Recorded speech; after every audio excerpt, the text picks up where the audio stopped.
Hi everyone, this is Ali-John, psychotherapist, and today's episode is going to be about should I go no contact with a sibling? Now here with Brothers, Sisters, Strangers video podcast, we've been talking about different aspects concerning sibling estrangement, and this is an important question that Fern and I have been wanting to delve deeper into. So basically, we're going to be talking about this approach that I've developed in terms of graphic that explains the four quadrants of relationship. So thank you very much for being here, Fern. Well, it's always great to be with you. And I think this is such an interesting way to assess whether to go no contact. But of course, it doesn't account for every factor. It's never cut and dry as to whether someone should go no contact. Of course, in the case of violence or extreme abuse, it's pretty clear what you need to do to protect yourself. But there are a lot of gray areas, and it does have a lot of blowback when you do decide to go no contact. People sometimes think that, okay, the stress is so high, I'm just going to pull the plug and break the tension. But the reality is that that has consequences too, such as shame and guilt. Anyway, I think it'll be fascinating for our viewers to hear about this handy visual approach that you come up with, which certainly contributes to helping an individual make the decision. It doesn't take into account factors like pressure from the family, for example. Absolutely, and I think that that's very important with regards to that. You're very right in the sense that, you know, we shouldn't confuse the map for the territory, and that's certainly something that is important to remember. But yet, at the same time, to have a map, to have something that can help us to perhaps determine if going no contact is right for us, I think that that's especially important. So, of course, our viewers are best suited to be able to know their circumstances in terms of volatility, if it's worth it for them to spare themselves from those type of things. So I definitely agree. I think that if there's any security issues, then we certainly need to, of course, be mindful of that and make decisions accordingly. But I do think that the four quadrants of relationship is especially important and key with regards to that. So we'll look to see if we can, of course, go ahead and talk about that today. So the way in which I've described this in one of my articles on my blog, siblingestrangement.com, the same name of should I go no contact with a sibling, basically we talk about the four quadrant approaches with the two lines, basically. And the line that I like to start off with is basically the line of humanization, which is a horizontal line. So on one end you have, for example, humanization, and it kind of goes back towards progressively towards dehumanization. Hi, dear viewers, this is Ali-John, and we'll be right back to our video very shortly. What I wanted to do is I wanted to illustrate to you what that graphic we're talking about looks like, the four quadrants of relationships. So I'd like to be able to, of course, share that with you, so that way you know exactly what we're talking about, and that way it's very clear to you with regards to what that looks like. And I think I have it right here. So what you'll notice is that we're talking about the line of humanization, which is right here on the right hand of the graph. And on the left-hand side of the graph, you have dehumanization. And this is, of course, what we're going to be doing is we're going to be discussing those a little bit more at length. And a little later on in the video, we'll be talking about belonging. How does that feel like? As well as alienation right here at the bottom, in terms of what that also feels like. So I just wanted to give you a visual aid in terms of what that graphic will look like, dear viewers. So now we'll get back to our video. So what we want is we want to illustrate in some ways what does humanization look like, right? And there's a few behaviors that are good for that, for example, that will foster closeness. So humanizing behaviors, for example, reassuring eye contact, you know, when you're with people, soothing touch, respect-based dialogue, you choose your words more carefully, smile more, you know, which is important, you know, and just actions that promote safety and comfort. Those are very humane-based behaviors, especially. Well, they're encouraging behaviors. They make the statement that I want to be around you. But when somebody doesn't look at you or doesn't smile at you and doesn't reach out in any way, you feel rebuffed. Exactly. And this is what we sometimes see in families and with certain siblings, so which fosters estrangement. And a lot of our viewers will probably identify with this because when we go into the dehumanizing behaviors, which are on the other end of the horizontal line, you'll see that what that qualifies as is domineering behaviors, demeaning words or gestures, being provoking in some ways, being confrontational in what you say or what you bring up, to be very contentious in that way, using abusive names also, downplaying or dismissing what you say or do and such, and acting in a way that takes away your dignity in general, but also, like we said earlier, violence, threats to security, for example, very dehumanizing behaviors. Mhm. So in the first case, so much of what you're communicating is nonverbal. Whereas in the second case, the dehumanizing behaviors that you just listed, sometimes that's very verbal. Yes, exactly. That's exactly right. It's very much along those lines, I think, when it comes to that, is that they're very apparent, and we can immediately pinpoint and identify them. And I think that's why our viewers will be very clear about, yes, I think I see that in my family, On the other hand, sometimes people are so manipulative that even though they're verbal, they find ways to justify it, and it can be very confusing. It can, and especially when other people in the family are not at the same level, for example, as where you feel you are, or how you feel you're taking the pulse of the family or your sibling especially, then it can be different. And this is where, sometimes confrontations come up, So let's talk about the vertical line now. This is the top to bottom line that maybe some of our viewers have seen, that involves basically how you feel in a relationship. So this is less about behaviors or actions and more about how you feel. And this can manifest as, especially if you're feeling that sense of belonging, which is right on top, versus the alienation, which is at the bottom.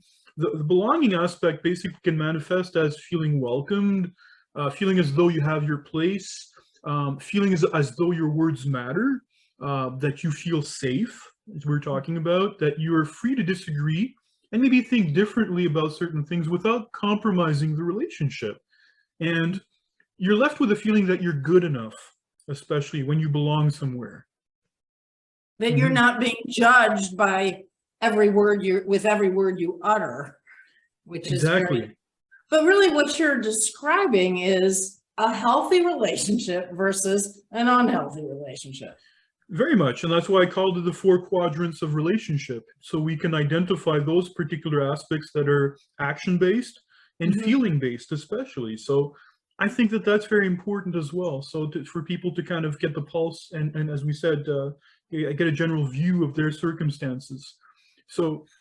Well, let me just add too, that so often people don't know what a healthy relationship is. So this particular diagram helps to understand it. I think so too, yes. And I hope that our viewers will take a look at it too with regards to the siblingestrangement.com blog too. So it's right there. It's one of our more recent articles. So I really want for people to take a look at it so they can see it on their own. And we'll look to see if we can bring it up perhaps today. I'll take a look at that and see. But let me just take a look here and see the other aspect I wanted to say, of course, with this is that the other end of the vertical line at the bottom that has to do with alienation, especially, is something that looks more like or feels really more like an overall sense of loneliness. I think that that's one thing that happens, that people feel isolated and closed off because there's really a lack of communication when you're feeling alienated. And what I mean by lack of communication is the idea that you're not really talking about what matters, because there can be a lot of talking here and there, and yet you can feel very isolated, still in such an environment. So I think that that's important. And the feeling of alienation also brings with it the idea that no one is looking out for you, that you feel as though you're not good enough, which is the opposite in some as to the belonging aspect we were mentioning earlier. And a good example to bring up is just the example of work ethics in family, especially if you have in some families a sense of belonging, but yet there's alienation. So you'll have very much the in crowd that say is doing a certain type of work that is well looked upon by the family, and if you're not part of that, if you're outside of that, then you're considered less than in some cases, and you're made to feel as if you're less than. So already that type of behavior fosters alienation, and it makes people feel cut off. So there's examples of that happen. It's very much the dynamics of any group, whether it's a family or a clique or a friendship crowd, whatever. Yeah, exactly. So I think that that's really, really important to be able to remember and such. And of course, there's no rituals of togetherness as well. I think that are very much present. Little to no shared activities, unpredictability, or the idea that rules change constantly. And I work with people that this has happened for them when they were raised in this type of family where the rules were never really clear, and they always had to maintain a certain level of vigilance because things would often change, or there'd be something waiting for them around the corner, Well, what's really hard is children are on a mission to understand the world around them, and they're trying to figure out the system that operates. And so if you have one of these chaotic, erratic families, it's much more confusing for children who are trying to make sense of things. Yep, exactly. So I think that that's really, really important for people to recognize that.